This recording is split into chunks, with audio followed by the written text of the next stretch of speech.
ডায়াবেটিসের লক্ষণ প্রথমত বলবো সিমটমলেস ডায়াবেটিস। একটা আশ্চর্যজনক বিষয় হচ্ছে ডায়াবেটিস এত বড় ঘাতক রোগ হওয়া সত্ত্বেও শতকরা 90% ক্ষেত্রে ডায়াবেটিসের কোনো লক্ষণই থাকে না।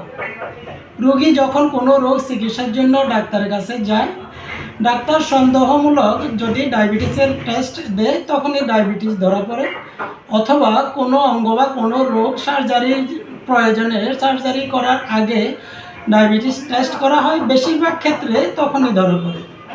বাকি 10% ক্ষেত্রে যেসব লক্ষণগুলো দেখা যায়, অতিরিক্ত বা বারবার ক্ষুধা লাগা, অতিরিক্ত পানি পিপাসা, অতিরিক্ত এবং বারবার প্রস্রাবের ব্যাগ, হঠাৎ ওজন কমে যাওয়া, দুর্বলতা আসা, ক্ষতস্থান না শুকানো। ডায়াবেটিস একটা নীরব ঘাতক রোগ। এই ঘাতক রোগ তার লক্ষণগুলা গোপন রাখে এবং নীরব রাখে। তাই বয়স 40-এর পর কয়েক মাস পর পরে ডায়াবেটিস পরীক্ষা করা উচিত এবং এর প্রতিরোধমূলক